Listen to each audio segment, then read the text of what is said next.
నమస్కారం. న్యాయసేవ కార్యక్రమానికి స్వాగతం. ఇవాళ మన అంశం అద్దె గర్భాలు న్యాయ సహాయం, అవగాహన న్యాయ సహాయం. ఈ అంశంపై సలహాలు సూచనలు అందించడానికి మనతో పాటు ఉన్నారు 10వ అదనపు చీఫ్ జ్యుడిషియల్ మెజిస్ట్రేట్ హైదరాబాద్ శ్రీమతి ఎన్ ప్రశాంత్ గారు, అలాగే న్యాయవాది ఈటీ మంజుష్ గారు. వారి విలువైన సలహాలు సూచనలు స్వీకరిద్దాం.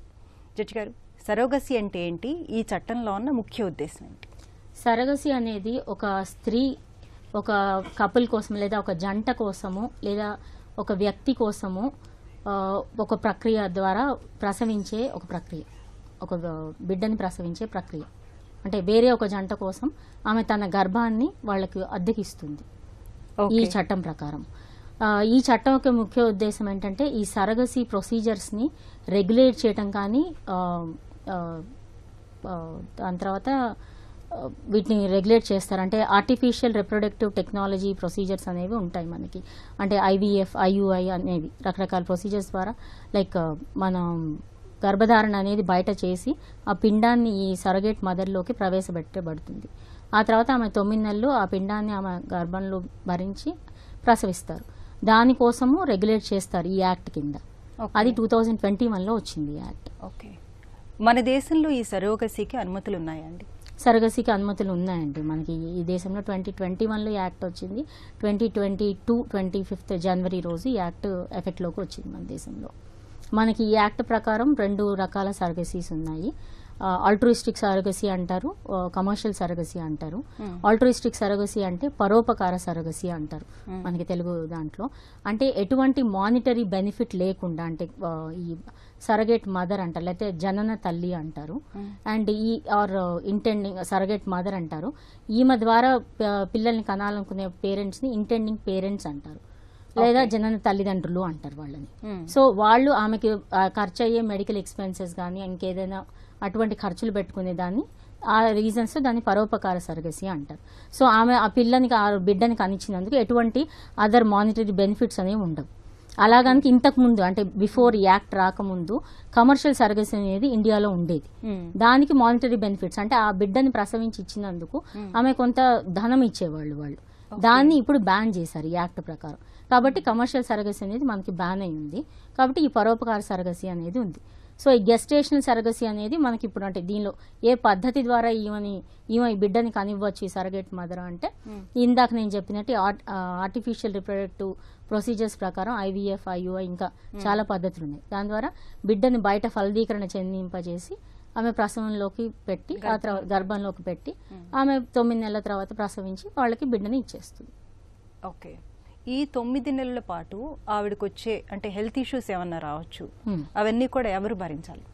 వీళ్ళు ఒక అగ్రిమెంట్ చేసుకుంటారండి, ఒక కాంట్రాక్ట్ లోకి ఎంటర్ అవుతారు వీళ్ళు.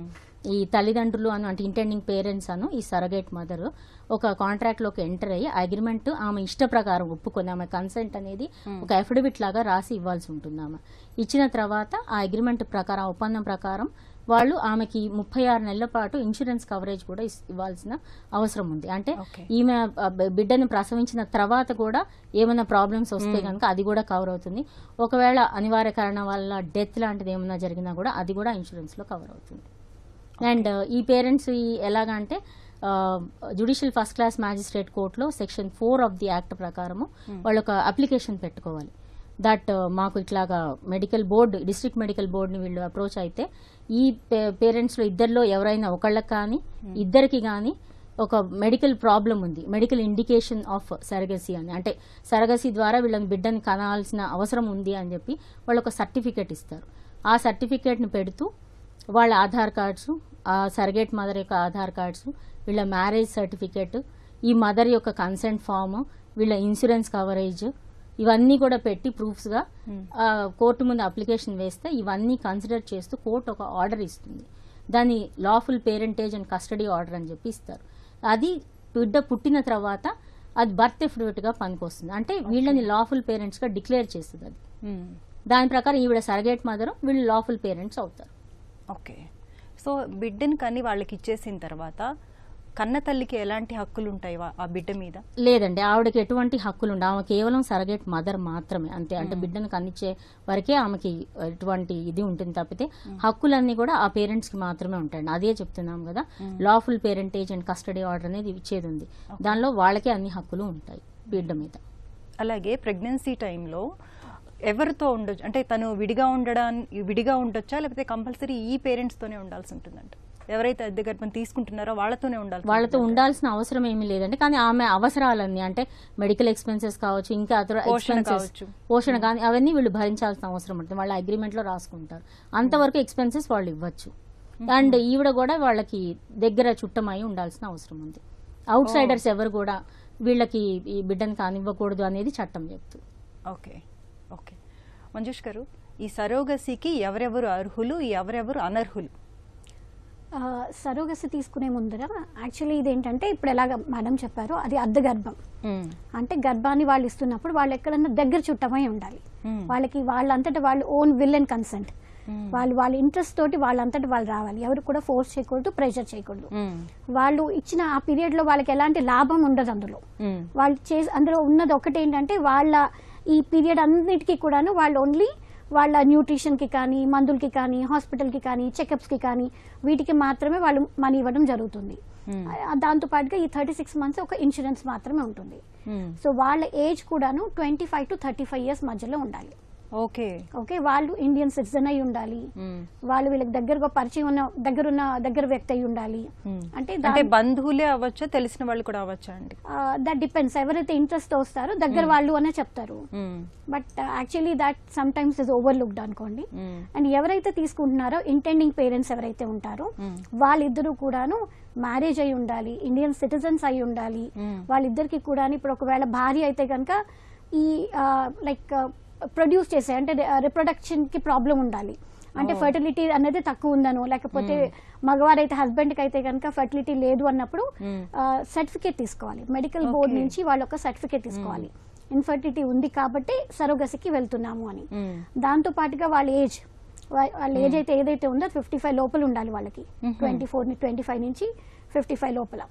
అంతేకాకుండా వాళ్ళిద్దరిలో కూడా ఇప్పుడు భార్య అయితే కనుక తను ఒకవేళ తనకి ప్రాణహాని ఉందనో, లేకపోతే గర్భం దాల్చడానికి లైక్ పొరలు ఏవైతే ఉన్నాయో చాలా థిన్గా ఉన్నాయనో, మోయలేరనో, అనుకూలంగా అలా ఏదైనా అనుకూలంగా వాళ్ళకి లైక్ గర్భాశ్రయాలు చాలా సార్లు అవుతుంటాయి, మిస్క్యారేజెస్ అవుతూ ఉంటాయి.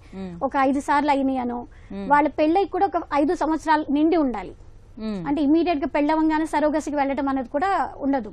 కంపల్సరీగా వాళ్ళకి ఒక 5 years పెళ్ళై 5 years అయిన తర్వాత వాళ్ళు ఇంకా కూడాను పిల్లల్ని కనలేకపోతున్నాం అనుకున్నప్పుడు అప్పుడు మాత్రమే సరోగసికి వెళ్ళాలి. అది కూడా ప్రాపర్ సర్టిఫికేట్. ఈ 2 సర్టిఫికేట్స్ మస్ట్. మన యాక్ట్ ప్రకారము ఒకటి ఎలిజిబిలిటీ సర్టిఫికేట్, ఒకటి అలాగే ఫర్టిలిటీ సర్టిఫికేట్. ఈ 2 ఇచ్చినాకనే వాళ్ళు సరోగసికి అర్హులు అని నిర్ణయించడం జరుగుతుంది. ఓకే. ఒకవేళ వైఫ్ అండ్ హస్బెండ్ డైవర్స్ తీసుకొని వాళ్ళు సరోగసి ద్వారా బిడ్డని పొందాలనుకోవచ్చా? లేదండి. అలాగే ఇందులో ఇంకొకటి కూడా ఉంది. వైఫ్ అండ్ హస్బెండ్ కాకపోయినా సింగిల్ ఒక విడో కానీ లేకపోతే డైవోర్సీ తప్పకుండా కూడా they can go for a surrogacy. Okay. వాళ్ళు కానీ పెళ్లి కాని వాళ్ళు మాత్రం తీసుకోవడానికి వీల్లేదు. Okay. So if they are divorcee and a widow, అది కూడా 55 లోపల ఏజ్ లోపల ఉన్న వాళ్ళు మాత్రమే they can go with a surrogacy. Okay. ఇద్దరు తీసుకోవచ్చు అంటారా? అంటే లేదండి, ఓన్లీ విమెన్ కి మాత్రమే ఇస్తారు, హస్బెండ్ కి ఇవ్వరు. Okay. Only wife can only take go with child. అంటే పిల్లలు లేరు, వాళ్ళు ఒంటరిగా ఉండిపోతాము, మాకు కావాలి అంటే అమ్మతనాన్ని వాళ్ళు కూడా పొందాలి అన్న ఉద్దేశంతో దీన్ని ఇక్కడ నియంత్రించి ఒక రెగ్యులేషన్ లో పెట్టడం అనేది జరిగింది. ఓకే. జడ్జి గారు, సరోగసి ద్వారా బిడ్డని కనాలంటే ఎలాంటి నిబంధనలు ఉన్నాయి? ఎలాంటి నిబంధనలు అంటే ఇప్పుడు చెప్పారు కదండి, ఏజ్ మెయిన్ గా వాళ్ళకి ఏజ్ అనేది 55 years లోపు ఉండాలి. ప్లస్ వాళ్ళకి బయలాజికల్ గా ఆల్రెడీ ఒక చైల్డ్ అనేది ఉండాలండి వాళ్ళకి. అంటే ఈమెకి ఒక చైల్డ్ ఉండాలి. సరగేట్ మదర్ కి ఆల్రెడీ ఆమె సరగేట్ మదర్ కి యాక్ట్ చేయాలి అంటే ఆమెకి సొంతగా ఒక బిడ్డ ఉండాలి. అంటే ఒక అన్మ్యారీడ్ ఫీమేల్ సరగేట్ మదర్ గా యాక్ట్ చేయడానికి లేదు. మ్యారీడ్ ఉమెన్ పెళ్ళైతే అర్హత ఉంటుందా అండి? పెళ్ళైతే అర్హత ఉంటుంది. ఆమెకు ఒక బిడ్డ ఉండాలి. ఆమెకు ఒక బిడ్డ ఉండాలి. అండ్ ఈ పేరెంట్స్ కి కూడా వాళ్ళకంటూ ఒక biological child, adopted child, surrogate child ఉండకూడదు. ఓకే. ఒకవేళ వీళ్ళకి ఒక చైల్డ్ ఉన్నాడు అని అనుకుంటే ఆ చైల్డ్ కూడా physically or mentally challenged child అయి ఉండాలి. ఆర్ వాళ్ళకి ఏదైనా ప్రాణాంతకమైన వ్యాధి ఉండి వాళ్ళ సర్వైవల్ రేట్ తక్కువ ఉంది ఆర్ అలా అని చెప్పి వాళ్ళకి డిస్ట్రిక్ట్ బోర్డు నుంచి ఒక సర్టిఫికెట్ ఉండాలి. అట్లాంటప్పుడు వాళ్ళు సెకండ్ చైల్డ్ సరగేట్ చైల్డ్ కి వెళ్ళచ్చు. ఓకే, ఆ నిబంధనలు స్పెసిఫిక్ గా ఉన్నాయండి. ఓకే, ఇవి కనుక ఉండుంటే కనుక అప్పుడు వాళ్ళు సెకండ్ చైల్డ్ సరగేట్ చైల్డ్ కి వెళ్ళొచ్చు. లేదంటే మాత్రం they should be only. And ఈ సరగేట్ మదర్ కి కూడా లైఫ్ లో only once she can act as a surrogate mother. Okay, రెండోసారి సరగేట్ మదర్ కి వెళ్ళడానికి ఒకసారి మాత్రమే సరగేట్ మదర్ గా ఉండడానికి. ఓకే, ఓకే, కాల్ తీసుకుందాం అండి. హలో సాగర్ గారు, నమస్తే అండి, చెప్పండి. చెప్పండి.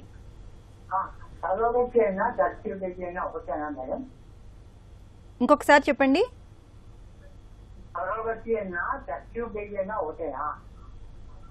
ఓకే, రెండు వేరు వేరు కదండి మంజుష్ గారు. టెస్ట్ ట్యూబ్ ఓకే, రెండు వేరు వేరండి. అలాగే ఇప్పుడు ఒక సరోగసి ద్వారా బిడ్డని పొందినప్పుడు ఆ బిడ్డ అంగవైకల్యంతో జన్మించినప్పుడు ఏంటండి పరిస్థితి? ఎలాంటి చట్టం ఉంది దానికి సంబంధించి? అంటే బిడ్డ అంగవైకల్యంతో జన్మించవచ్చు, అంటే జెనెటిక్ డిఫెక్ట్స్ కావచ్చు, ఇంకేదైనా డిఫెక్ట్స్ కావచ్చు అండి. ఆ చైల్డ్ని అబాండన్ చేసే రైట్స్ మాత్రం తల్లిదండ్రులకి లేవు. They have to take the child. వాళ్ళు అలా ఈ ఆర్ పిల్లల్ని సెక్స్ సెలెక్షన్ చేసుకునే రైట్స్ కూడా లేవు. అది కూడా ఇట్స్ బ్యాన్. మగైనా కూడా వాళ్ళు యాక్సెప్ట్ చేయాలి. ఆర్ సపోజ్ ఇప్పుడు ఒక ఎంబ్రియో ఆర్ ఒక గ్యామెట్ ని ఆమె గర్భంలోకి ప్రవేశపెడతారు. Suppose it turns into 2 babies. మేము ఒక బిడ్డనే అనుకుందాం, 2 బిడ్డలు వచ్చారు, మేము తీసుకోమని అలాగా అబాండన్ చేయడానికి లేదు. ఆర్ ఇలాంటి వేరియస్ కారణాల వల్ల పిల్లల్ని అబాండన్ చేయకూడదు. However the babies they are to accept the babies అలా అని చెప్పి యాక్ట్ చెప్తుందండి. ఓకే, పిల్లల్ని వాళ్ళు అబాండన్ చేయకూడదు పేరెంట్స్. ఓకే, ఒక కాల్ తీసుకుందాం అండి. గుంటూరు నుంచి ఆదిలక్ష్మి గారు. హలో నమస్తే అమ్మ, చెప్పండి. మా వాళ్ళ అమ్మాయికి 8 సంవత్సరాలు అయింది, పెళ్లి అయ్యింది, సంతానం లేదు. అక్కడ హాస్పిటల్లో మెడిసిన్ వాడుతున్నారు. ఓకే, మరి ఇప్పుడు అమ్మాయికి ఎట్లా మీరు అది మాకు తెలియదు, ఎట్లా అడగాలో కూడా అర్థం కావట్లేదు. అంటే సరోగసి ద్వారా పిల్లల్ని తీసుకోవాలి అనుకుంటున్నారా వారు? మరి ఇంకా తప్పదు కదండి, 8 ఏళ్ళు అయితే దాటిపోయిందిగా. 8 సంవత్సరాలు అయిందా అమ్మా? 8 సంవత్సరాలు అయింది పెళ్లి. ఓకే, వైఫ్ అండ్ హస్బెండ్ లో ఎవరికి లోపం ఉంది? ఇద్దరికి ఏం లేదు, బానే ఉందని చెబుతున్నారంట డాక్టర్లు. హైదరాబాద్ లేదు, హాస్పిటల్ చూపించుకుంటున్నారు. ఓకే, ఏదో ఒక లోపం అయితే ఉంటుంది కదండి ఎవరో ఒకరిలో. ఏదో ఉండే ఉంటుందని మేము అనుకుంటున్నాం. ఇంకా సో ఇప్పుడు ఏంటి, వాళ్ళిద్దరూ కలిసి అద్దె గర్భం ద్వారా పిల్లల్ని పొందాలనుకుంటున్నారా? మరి ఇంకంతే కదండి. ఇంకా అది మీరు చెప్పాలండి. అదే వాళ్ళకి అనుకుని నేను చెప్తాను. నేను ఇప్పుడు వాళ్ళకి వివరం తెలియదు, నేను టీవీ చూసా కాబట్టి ఓకే వెంటనే ఇది పికప్ చేస్తాను. ఓకే ఓకే ఓకే, ఈ విషయం ఇప్పుడే మీరు తెలుసుకున్నారు అంతేనా? అవునండి, ఇప్పుడే తెలుసుకున్నాను. ఓకే, అంటే ఇప్పుడు వేరే వారి ఇంజక్షన్ ఏదో ఉంటుందని అదేదో మాకైతే మా ఫ్యామిలీ మెంబర్స్ మాకైతే తెలియదు రండి. మంజుష్ గారు, దీనికి మీరు ఒక ఫర్టిలిటీ సెంటర్ ని అప్రోచ్ అవ్వండి అమ్మా. మీరు చెప్తానండి నంబర్. ఫర్టిలిటీ సెంటర్ లో మీరు అప్రోచ్ అయితే వాళ్ళు IVF ద్వారా ట్రై చేస్తారు. అంటే భార్యాభర్తలు కూడాను వాళ్ళ ఒక పీరియడ్ ఉంటుంది. ఇప్పుడు వాళ్ళ అమ్మాయి లైక్ మెన్స్ట్రువల్ సైకిల్ తర్వాత కొన్ని డేస్ అనేది వాళ్ళు ఇస్తారు. ఒక 12th డే అనో, 14th డే అనో, 16th డే అనో, అలాగే ఈ డేస్ అన్నది వాళ్ళకి చెప్తారు. ప్రైవేట్ సంబంధించిన సంస్థ కదండి? అవునమ్మా, ఇవన్నీ కూడా ప్రైవేట్ సంస్థలే. ఫెర్టిలిటీ సెంటర్స్ అన్ని కూడా ప్రైవేట్ సంస్థలు. ఆల్రెడీ అబ్బాయి సాఫ్ట్వేర్ ఎంప్లాయ్, వాళ్ళకి గవర్నమెంట్ ఇస్తుంది, వాళ్ళ కంపెనీ ఇన్సూరెన్స్ కూడా ఉంటుంది వాళ్ళకి. ఓకే, సో ముందు ఒక ఫెర్టిలిటీ సెంటర్ కి అప్రోచ్ అయితే వాళ్ళు వీళ్ళకి కొన్ని డేస్ చెప్తారు. ముందు ఇంకా వీళ్ళు ఎక్కడ కన్సీవ్ కాలేరు, అంటే వీళ్ళకి పిల్లలు పుట్టడానికి ఆస్కారం లేదు అని అనుకున్నప్పుడే వాళ్ళు చెప్తారు. వాళ్ళు మిమ్మల్ని గైడ్ చేస్తారు, ఎక్కడికి వెళ్ళాలి, ఏమేమి సర్టిఫికేట్స్ తీసుకురావాలి, ఎవరిలో లోపం ఉంది. పోనీ లోపం ఉన్నా కూడా దాన్ని ఏం బయటకేం చెప్పరు. దానికి ఎలా సరోగసి తీసుకోవాలి అన్నది కూడా వాళ్ళు గైడ్ చేస్తారు. అంటే ఒక సరోగేట్ మదర్గా మీరు మీ వాళ్ళలో ఎవరన్నా వస్తారా, దగ్గర చుట్టాలు ఎవరన్నా వాళ్ళు చూపించినప్పుడు, ఇంట్రెస్ట్ చూపించినప్పుడు సరోగసి అన్నది అంటే ఈ అద్దె గర్భం లాంటి దాంట్లో మీ అమ్మాయిదిను మీ అల్లుడిది ఎవరైతే ఉన్నారో వాళ్ళవి వీర్యకణాలు అన్నవి, వీర్యకణాలు అన్నవి అందులో ఇంజెక్ట్ చేసి వాళ్ళ ద్వారా మీకు పిల్లల్ని ఇచ్చేట్టుగా హెల్ప్ చేస్తారు. దీంతో ఎంత ఖర్చు అవుతుందండి? ఖర్చు అంటే హాస్పిటల్ నుంచి హాస్పిటల్ బట్టి ఉంటుందమ్మా. మీరు హాస్పిటల్ వాళ్ళని సంప్రదించాలండి. వాళ్ళు ఇంజెక్షన్స్ కి అన్నిటికీ కావాల్సిన ఖర్చులు, టెస్ట్ ఖర్చులు అవన్నీ వాళ్ళు వేసే దాన్ని బట్టి ఉంటాయి. మరో కాల్ తీసుకుందాం అండి. జగిత్యాల నుంచి రాజీ గారు. హలో, నమస్కారం అమ్మా. నమస్తే అండి, చెప్పండి. న్యాయవాది గారికి జడ్జి గారికి వందనములు. మీకు కూడా చెప్పండి. అయితే అమ్మ, ఇప్పుడు ఈ పుట్టిన బిడ్డకు ఇటు అత్తే గర్భం వాళ్ళకు ఇటు వాళ్ళకు ఈ బాలుడికి సమస్త హక్కులు ఉంటాయా, లేకపోతే ఆయన ఫ్యూచర్ లో మరి ఎవరు రెస్పాన్స్ అవుతారో తమ ద్వారా ప్రార్థిస్తూ అడుగుతున్నాను. జడ్జి గారు, ఈ పుట్టిన బిడ్డకి ఇప్పుడు మీ అమ్మాయి గాని అబ్బాయి గాని ఎవరన్నా అయి ఉండొచ్చండి. ఆ తల్లిదండ్రులకి సొంతగా బిడ్డ పుడితే ఏ హక్కులైతే వస్తాయో ఆ హక్కులన్నీ వస్తాయండి.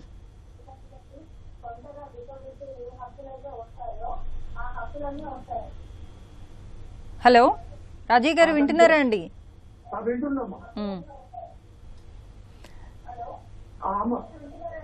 టీవీ మ్యూట్ లో పెట్టండి. ఇప్పుడు చెప్పండి, మీ డౌట్ క్లియర్ అయిందా అండి? ఓకే. అలానే సరోగసీ ద్వారా పొందిన బిడ్డకి ఎలాంటి హక్కులు ఉంటాయండి? అంటే ఇప్పుడు న్యాచురల్ చైల్డ్ ఉంటారు కదా, అంటే మామూలుగా న్యాచురల్ ప్రెగ్నెన్సీలో పిల్లలు పుడితే కనుక ఆ న్యాచురల్ చైల్డ్కి ఆస్తి హక్కులు కానీ ఏవైతే ఉంటాయో సేమ్ రైట్స్ ఉంటాయి వీళ్ళకి. లీగల్ పేరెంట్స్ అనే వీళ్ళకి మనము బర్త్ ఎఫిడవిట్ ఇస్తున్నాం, ఆర్డర్ ఇస్తున్నాం కోర్టు నుంచి. సో ఒక న్యాచురల్ చైల్డ్కి ఏ రైట్స్ అయితే ఉంటాయో all the rights will be given to the surrogate child also. అందుకే ఈయన అడిగిన క్వశ్చన్ ఇప్పుడు జగిత్యాల నుంచి చేశారు కదా. సో ఇప్పుడు వీళ్ళు కనుక అద్దె గర్భం ద్వారా బిడ్డని కంటే ఆ బిడ్డకు కూడా ఒక న్యాచురల్ చైల్డ్కి ఎటువంటి రైట్స్ వస్తాయో ఆ రైట్స్ అన్ని కూడా సంక్రమిస్తాయి. He can claim all the rights as a natural child. Surrogate child అయినంత మాత్రాన అతను డిఫరెంట్ గా ఏమీ ఉండదండి, అన్ని హక్కులు ఉంటాయి అతనికి. ఓకే. సరోగసీ ద్వారా ఒక్కసారి మాత్రమే బిడ్డని ఇవ్వడానికి అర్హులు అని చెప్పారు. అవునండి. ఒకవేళ వాటిని ఉల్లంఘిస్తే ఎలాంటి చర్యలు ఉంటాయి? ఉల్లంఘిస్తే అంటే section 38 of the act specific గా చెప్తుందండి. కమర్షియల్ సరగసీ అనేది ప్రొహిబిటెడ్ ఒకటి. అంటే దాని ప్రకారము ఎవరైనా సరగేట్ మదర్ ని కానీ ఆర్ సరగేట్ చిల్డ్రన్ ని అంటే బార్న్ అవుట్ ఆఫ్ సరగసీ వాళ్ళని ఈ కమర్షియల్ సరగసీలోకి ఫోర్స్ చేయటం కానీ ఆర్ ఈ మధ్య కొంత అంటే ఎర్లియర్ బిఫోర్ ది యాక్ట్ కానీ ఇప్పుడు యాక్ట్ వచ్చాక కూడా కొంత ఈ ర్యాకెట్స్ లాగా స్కామ్స్ లాగా నడిపిస్తున్నారు. అన్ఎడ్యుకేటెడ్ ఉమెన్ ని వాళ్ళ రిలేటివ్స్ కానీ హస్బెండ్స్ కానీ మనీ కోసము ఈ సరగసీలోకి ఫోర్స్ చేస్తున్నారు. అంటే ఫర్ మనీకి అసలు సరగసీ ఒప్పుకోవడానికి లేదు. But during 2002 and 2015 commercial surrogacy was permitted in India, which there was a very big uproar అప్పుడు.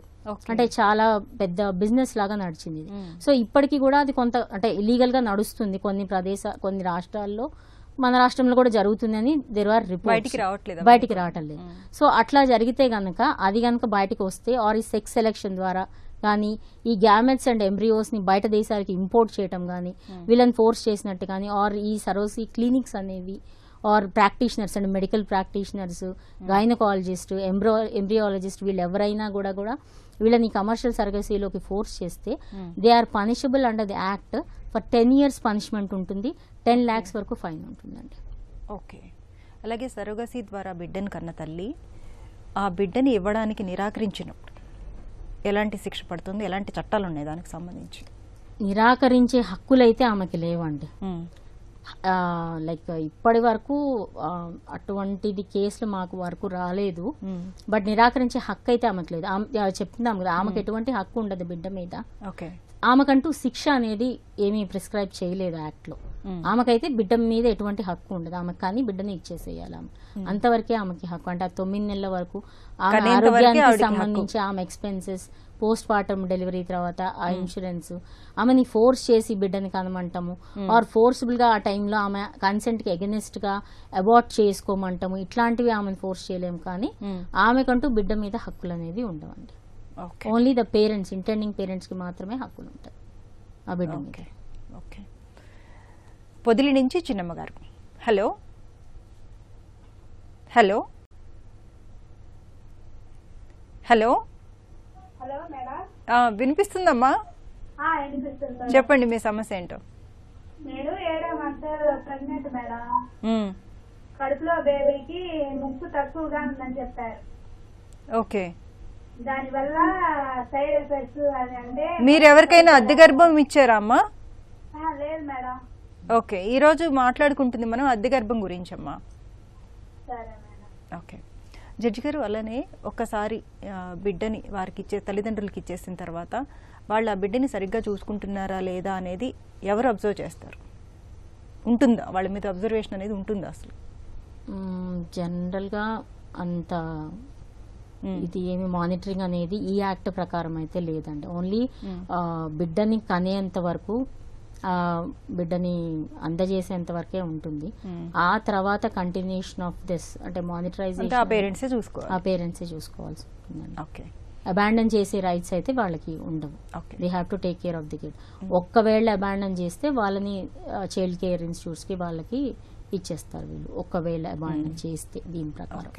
But monitoring whether they are taking care of the kid or not అంటే ఇప్పుడు చెప్పాము కదా, ఒకవేళ అబాండన్ చేస్తే there is that possible. Okay, Kurnool నుంచి వసంత్ కుమార్ గారు. Hello. నమస్తే అండి, చెప్పండి. Hello hello. ఓకే అండి, చెప్పండి. మేడం నా ఏజ్ 57 మేడం. ఓకే. నా భార్యకు 45 ఇయర్స్. మేము ఐవీఎఫ్ ఒకటే కొడుకుంటే చనిపోయినాం మేడం, పెద్దగా చనిపోతే నా ఐవీఎఫ్ పోతే నువ్వు ఎలిజిబుల్ కాదు 2 ఇయర్స్ ఎక్కువైంది అని అంటున్నారు మేడం. ఏదైనా మార్గం ఉంటే చెప్పండి మేడం. ఓకే మంజేష్ గారు. మీరు తప్పకుండా సరోగసికి వెళ్ళొచ్చండి. 57 సంవత్సరాలు అని చెప్తున్నారు ఆయన వయసు, భార్య వయసు 40 సంవత్సరాలు. మీ వైఫ్ ఉన్నారు కాబట్టి మీ వైఫ్ తరఫున కూడా మీరు వెళ్ళొచ్చు. మీరు అప్రోచ్ అయ్యి మీరు రిక్వెస్ట్ చేయొచ్చు. ఎందుకంటే మీ పరిస్థితి చెప్పి మీరు సరోగసీ కోసమని మీరు ఈ మెడికల్ బోర్డ్ని అప్రోచ్ అవ్వండి. మెడికల్ బోర్డ్ వాళ్ళు మీకు సర్టిఫికేట్ ఇస్తారు. మీ ఎలిజిబిలిటీ క్రైటీరియాని కూడా వాళ్ళే చూస్తారు. మీరు మెడికల్ బోర్డ్ని సంప్రదించడం కానీ లేకపోతే లీగల్ సర్వీస్ అథారిటీకి వెళ్ళండి. లీగల్ సర్వీస్ అథారిటీ వాళ్ళు అంటే కోర్టు ఉంది కదా, కోర్టు ద్వారా కూడా వెళ్ళొచ్చు. మీరు కోర్టులో అప్లికేషన్ పెట్టుకుని ఇలాగ మా బాబు చనిపోయాడు, మాకు లైక్ ఒక బిడ్డను తీసుకోవాలని మాకు చాలా కోరికగా ఉంది, మేము ఇలా సరోగసి కింద వెళ్ళదలుచుకున్నాము అని చెప్తే వాళ్ళు అక్కడి నుంచి మీకు ఏమేం కావాలో ఏమేం సర్టిఫికేట్స్ పెట్టాలో ప్రతి ఒక్కటి కూడా గైడ్ చేస్తారు. వాటన్నిటిని పెట్టుకుంటూ మీరు సరోగసికి మీ దగ్గర వాళ్ళు ఎవరైతే ఉంటారో వాళ్ళు వాళ్ళ వాలంటరీగా రావాలి. సో మీ బిడ్డను వాళ్ళు మోయడానికి రెడీగా ఉన్నాము, మేము కానీ మీకు ఇస్తాము అన్నట్టుగా వాళ్ళు రెడీగా ఉండాలి. అలా ఉన్నప్పుడు మీకు సరోగసి కింద మీరు తీసుకోవడానికి వీలుంటుంది. ఐవీఎఫ్ కి మీకు ఛాన్సెస్, మీరే వెళ్ళానని చెప్పారు, అక్కడ ఛాన్సెస్ ఇవ్వన్నారు కదా. అందుకని ఎందుకంటే అంటే లైక్ ఏజ్ పెరిగే కొద్దీ కూడాను స్పర్మ్ కౌంట్ తగ్గుతుంది, అందులో అన్ని కూడాను ముడుచుకుపోయే ఛాన్సెస్ ఉంటాయి. అంటే వీర్య కణాలకి కూడా ఎక్కువ బలం ఉండదు. సో అందుకనే వాళ్ళు కాదు అని చెప్పుంటారు. వెళ్ళొచ్చండి. మరో కాల్ తీసుకుందాం అండి. హైదరాబాద్ నుంచి భరత్రెడ్డి గారు. Hello madam. నమస్కారం మేడం. నమస్తే అండి, చెప్పండి. మేడం నా డౌట్ ఏంటంటే యాక్చువల్లీ నేను ఇక్కడ దాని గురించి కాదు కానీ ఒక డౌట్ ఏంటంటే మేడం, సరోగసీ అనేది ఇనిషియేటివ్ మేడం. ఫాస్ట్ మనం కొన్ని ఇయర్స్ నుంచి చూస్తున్నాం మేడం. కాకపోతే నా డౌట్ ఏంటంటే మేడం, ఇది ఒక స్టేటస్ సింబల్ అయిపోయి పిల్లల్ని కనడానికి కూడా కొంతమంది ముందుకు రానప్పుడు ఇది డబ్బున్న వాళ్ళకే కొంచెం పరిమితం అయితే దీన్ని కొంతమంది క్యాచ్ చేసుకునే ఛాన్స్ ఉంటుంది మేడం. మన లాంటి భారతదేశం లాంటి దేశంలో ఖచ్చితంగా మిస్యూజ్ అయ్యే ఛాన్స్ ఎక్కువ ఉంటుంది మేడం. దాని మీద ఏమన్నా కఠినమైన చట్టాలు ఉన్నాయా? రెండు మనం చూస్తా ఉన్నాం మేడం, బంగ్లాదేశ్ పర్మనెంట్ లేడీస్ ని తీసుకొచ్చి ఇక్కడ వాళ్ళు చేయడం ఇవన్నీ జరుగుతా ఉన్నాయి కదా. దీని మీద ఏమన్నా గవర్నమెంట్ ఏమన్నా ఇనిషియేట్ తీసుకుంటుందా? అసలు సరోగసీ ఎందుకు అంత ఆవశ్యకత ఏమున్నాయి మేడం? పిల్లలు లేకపోతే ఇప్పుడు అనాథ పిల్లలను కొంతమంది అడాప్ట్ చేసుకునే ఛాన్స్ ఉండే ఇన్ని రోజులు. ఇప్పుడు సరోగసీ వల్ల అనాథ పిల్లలు అట్లనే అనాథ పిల్లలాగా ఉండే అవకాశం కూడా ఉన్నది ఫ్యూచర్ లో. దాని మీద ఏమైనా ఎఫెక్ట్ ఏమైనా ఉంటుందా? పిల్లలు లేని వాళ్ళకి ఒక మంచి అవకాశమే, కానీ పిల్లలు కానీ అవకాశం ఉన్న వాళ్ళు కూడా సరోగసీకి వెళ్ళడం ఎంతవరకు మంచిది అని నేను అడుగుతున్నాను. ఇప్పుడు లైక్ నయనతార లాంటి హీరోయిన్స్ కానీ ఇక్కడ ఉన్న మన మంచి లక్ష్మి లాంటి వాళ్ళు అంటే వీళ్ళ పిల్లలు కానీ అవకాశం ఉన్నా కనలేకపోతున్నారు. అంటే ఇలాంటి వాళ్ళకి ఏమైనా చట్టం పరిమితమైన అవకాశం ఉందా అనేది నాకు ఒకటి డౌట్ మేడం. ఓకే జడ్జి గారు.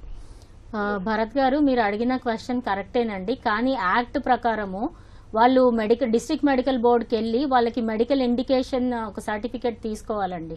వాళ్ళు మెడికల్గా ఎయిదర్ పేరెంట్స్లో ఎవరో ఒకళ్ళకి ఇన్ఫర్టిలిటీ ఉందని కానీ ఆర్ మెడికల్గా వాళ్ళు కన్సీవ్ కాలేరు అని సర్టిఫికేట్ ఇస్తేనే అది దాన్ని బేస్ చేసుకుని కోర్టు ఆర్డర్ ఇస్తుందండి. అలా ఏమైనా ఆర్డర్ వాళ్ళు ప్రొడ్యూస్ చేసి ఉంటేనే కోర్టు ఆర్డర్ ఇస్తుంది తప్పితే వాళ్ళు జస్ట్ ఒక ఫ్యాషన్ కోసం అనే దాని ప్రకారం కోర్ట్స్ ఆర్డర్స్ ఇవ్వవండి సరగేట్ మదర్ ద్వారా పిల్లల్ని కంటం అనేది. సో ఇండివిజువల్ కేసెస్లో ఎలా ఇచ్చారు అనేది మనం ఇక్కడ చెప్పలేము. ఫ్యాషన్ కోసం కంటున్నారా లేదు అది మనము వాళ్ళ పర్సనల్వే మనకు తెలియదు. బట్ యాక్ట్ ప్రకారం కమర్షియల్ సరగసీ అనేది ఇండియాలో బ్యాన్ అయింది. బట్ మిస్యూజ్ అయితే అవుతుంది కొన్ని చోట్ల. ఇందాక మనం అదే చెప్పాము, అది పనిషబుల్. బట్ ఎవరికైనా సరే మెడికల్గా ఒక కారణం ఉంటేనే వాళ్ళకి ప్రాబ్లం ఉంది, కన్సీవ్ కాలేరు, ఇన్ఫర్టిలిటీ, ఇంకేదైనా మెడికల్ రీజన్స్ వల్ల వాళ్ళు ఇబ్బందులు పడుతున్నారు అని డిస్ట్రిక్ట్ మెడికల్ బోర్డు వాళ్ళు సర్టిఫై చేస్తేనే అవన్నీ కన్సిడర్ చేసి ఆ డాక్యుమెంట్స్ అని అప్పుడే కోర్టు ఒక ఆర్డర్ ఇస్తుందండి. ఆర్డర్ ప్రకారమే వాళ్ళు సర్గసీకి వెళ్ళొచ్చు. ఓకే జడ్జి గారు, ఈ అద్దె గర్భాల ద్వారా పిల్లల్ని కనాలి అనుకున్నప్పుడు ఎవరిని సంప్రదించాలి, అసలు ప్రొసీజర్ ఎలా ఉంటుంది? చాలా మందికి తెలియదు ఈ విషయం గురించి. ఎవరిని సంప్రదించాలంటే ఫస్ట్ వీళ్ళు వెళ్లాల్సింది సరగసీ క్లినిక్స్ ఉంటాయండి. అంటే రిజిస్టర్డ్ సరగసీ క్లినిక్స్. మనకి ఇప్పుడు ఇందాక చెప్పాం కదా, ఈ యాక్ట్ మెయిన్ ఉద్దేశం ఏంటంటే నేషనల్ ఆర్ట్ బోర్డ్స్ అని, అంటే assisted reproductive technology boards surrogacy clinics ని నియంత్రించటము, రెగ్యులేట్ చేయటం ఒకటి, వాటిని పర్యవేక్షించటం.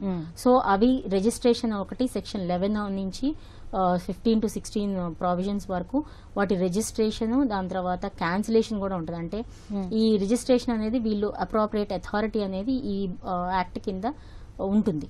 స్టేట్ గవర్నమెంట్ అంటే సెంట్రల్ గవర్నమెంట్ అయితే యూనియన్ టెరిటరీస్ లో వాళ్ళే అపాయింట్ చేస్తారు అప్రోప్రియేట్ అథారిటీని. స్టేట్ గవర్నమెంట్స్ లో మన స్టేట్ గవర్నమెంట్ చేస్తుంది. సో ఆ అప్రోప్రియేట్ అథారిటీకి వీళ్ళు అప్లై చేసుకుంటారు. That so and so surrogacy clinic మేము ఎస్టాబ్లిష్ చేసుకుని విత్ ఆల్ నెసరీ డాక్యుమెంటేషన్ వెళ్తారు. వాళ్ళు వెళ్ళిన తర్వాత వాళ్ళకి ఒక 3 years కి పర్మిషన్ దొరుకుతుంది, అన్ని డాక్యుమెంట్స్ ప్రాపర్ గా ఉన్నాయి అంటే. అండ్ వీళ్ళు ఈ సరగసీ క్లినిక్ వల్ల ఆ రిజిస్ట్రేషన్ అంటే వాళ్ళకున్న పర్మిట్ ని వాళ్ళు ఒక అంటే బాగా కనిపించే ప్లేస్ లో అది పెట్టాల్సి ఉంటుంది. సో అది సరిగ్గా ఉండి అన్ని జరిగితే ఉంటుంది. ఒకవేళ ఈ సరగసీ క్లినిక్ కనుక రిక్వైర్డ్ ఇవన్నీ ఫాలో అవ్వకపోతే కనుక దాన్ని క్యాన్సిల్ చేసి ఆర్ సస్పెండ్ చేసే ఈ పవర్స్ కూడా ఈ వీటికి అప్రోప్రియేట్ అథారిటీస్ కి ఉంటాయి. అంటే వాళ్ళు సూమోట అంటే ఇప్పుడు మనం చెప్తున్నాం కదా, ఈ మాఫియా వాళ్ళు కానీ ఇట్లా ఇల్లీగల్ గా చేస్తున్నారు అని కనుక వాళ్ళకి ఏదైనా పేపర్ న్యూస్ ద్వారా అదర్వైజ్ తెలిస్తే వాళ్ళంతా వాళ్ళు యాక్షన్ తీసుకోవచ్చు. ఎవరన్నా కూడా కంప్లైంట్ చేస్తే కూడా తీసుకోవచ్చు. సో వీటి మీద అంటే ఇప్పుడు ఆ సరగసీ క్లినిక్ ద్వారా ఏదన్నా కపుల్ వెళ్ళి ఉండొచ్చు, వాళ్ళు దాని మీద అపీల్ కి కూడా వెళ్ళొచ్చు స్టేట్ గవర్నమెంట్ కి. వీళ్ళ ద్వారా మాకు నష్టం జరిగింది కాబట్టి వీటిని రివ్యూ చేయండి ఆర్డర్ ని. ఆర్ ఎవరైనా లేడీ వెళ్ళి ఉండొచ్చు, మన ఇప్పుడు ఇందాక మన మెంబర్ చెప్పారు, లైక్ ఒక విడో ఉమెన్ గానీ డైవోర్సీ గానీ దాని ద్వారా వెళ్ళి ఉండొచ్చు. ఆర్ ఆ సరగసీ క్లినిక్ కూడా అపీల్ కి వెళ్ళొచ్చు, మాది ఇలా సస్పెండ్ చేశారు మా రిజిస్ట్రేషన్. సో ఈ సరగసీ క్లినిక్స్ వాళ్ళ కానీ ఆర్ గైనకాలజిస్టులు ఉంటారు, ల్యాబొరేటరీస్ ఉన్నాయి, ఎంబ్రియాలజిస్ట్, వీళ్ళందరి ద్వారా కూడా వీళ్ళు ఫస్ట్ అప్రోచ్ అయితే వాళ్ళు వీళ్ళ యొక్క సిచ్యువేషన్ ఇప్పుడు ఇందాక ఒక వాళ్ళు కూడా కాల్ చేశారు దట్ ఐవీఎఫ్ మాకు ఫెయిల్ అయిందండి. సో వెదర్ వీళ్ళకి అసలు అంటే వీళ్ళ మెడికల్ ఇష్యూస్ ఏంటి అనేది చూసి whether it is possible are not, అంటే ఈ ఆర్టిఫిషియల్ రిప్రొడక్టివ్ టెక్నాలజీస్ లో ఏదో ఒక దాని ద్వారా వీళ్ళకి బేబీ అనేది ఈ మెథడ్స్ లో ఏదో ఒక దాని ద్వారా చేయొచ్చు అని ఉంటే అప్పుడు వీళ్ళు సజెస్ట్ చేస్తారనమాట. So this is the procedure, మీరు మెడికల్ బోర్డ్ని అప్రోచ్ అవ్వండి. అప్రోచ్ అండి అప్పుడు ఎందుకంటే మనకి వచ్చే అప్లికేషన్స్ లో ఇవన్నీ కూడా ఉంటాయి. వీళ్ళు ఏ క్లినిక్ కి వెళ్లారు, ఎక్కడ చేయించుకున్నారు, మెడికల్ ఫిట్నెస్ ఉందా, ఎందుకంటే సరగేట్ మదర్ కూడా మెడికల్లీ ఫిట్ ఉండాలి to act as a surrogate mother, అది కూడా పెడతారు ఆ డాక్యుమెంట్ కూడా. ఇవన్నీ కూడా చూసి వాళ్ళు అక్కడ సజెస్ట్ చేస్తారు. అప్పుడు మెడికల్ బోర్డు వాళ్ళు ఇవన్నీ చెక్ చేసి అవును వీళ్ళు ఇవన్నీ చేయించుకున్నారు కాబట్టి వీళ్ళు ఎలిజిబుల్ అని చెప్తే దాని ప్రకారం వస్తూ వీళ్ళు surrogacy clinics, registered surrogacy clinics ని అప్రోచ్ అయితే వీళ్ళకి సరైన సలహాలు ఇస్తారు వెళ్ళడానికి సరగసీ ద్వారా. కాల్ తీసుకుందాం అండి. రావు గారు హైదరాబాద్ నుంచి. హలో నమస్తే అండి, చెప్పండి. హలో మీ సమస్య ఏంటో చెప్పండి రావు గారు. నమస్తే మేడం. నమస్తే మేడం, చెప్పండి. it is restricted to అదేనండి, it is restricted to surrogacy అన్నది రెస్ట్రిక్టెడ్ టు ఇండియా అన్న ఓవర్సీస్ నుంచి కూడా రావచ్చా? ఓకే మంజుష్ గారు. ఇది రెస్ట్రిక్టెడ్ టు ఇండియానే అండి. అసలు యాక్చువల్గా సరోగసీ యాక్ట్ ఏదైతే ఉందో ఆ యాక్ట్ దాంట్లో ఒక 8 చాప్టర్లు, ఒక 54 క్లాజెస్ అంటూ కొంత ఉంది. దీన్ని కూడాను ఒక రిప్రొడక్టివ్ టెక్నాలజీ యాక్ట్ 21, దీన్ని కూడా రెండింటిని యాక్ట్స్ ని కలిపి మనకి నేషనల్ వైజ్ గా ఉంది, స్టేట్ వైజ్ గా ఉంది, అలాగే ఈ అథారిటీ అన్నమాట రిప్రజెంటేటివ్ అప్రాప్రియేట్ రిజిస్ట్రేషన్ అన్నది ఉండాలి. ఇవన్నీ కూడా ఇందులో పేర్చడం జరిగింది. ఓకే, ఇవన్నీ సెక్షన్స్ తో పాటు వీ హ్యావ్ ఇది ఇండియా వరకు ఉంటుంది. ఎన్ఆర్ఐస్ కూడాను దీన్ని అప్రోచ్ అవ్వడానికి ఛాన్సెస్ ఉన్నాయి, బికాజ్ వాళ్ళకి ఇండియన్ సిటిజన్షిప్ అన్నది మస్ట్. ఓకే, ఫారినర్స్ కి వీళ్ళకి లేదు. Okay, thank you so much అండి. ఇప్పటి వరకు మనం అద్దె గర్భాలు, అవగాహన, న్యాయ సహాయం ఈ అంశంపై సలహాలు, సూచనలు స్వీకరించాం. వచ్చే శనివారం 9:30 న్యాయ సేవ కార్యక్రమంలో మళ్ళీ కలుసుకుందాం. అంతవరకు సెలవు. నమస్కారం.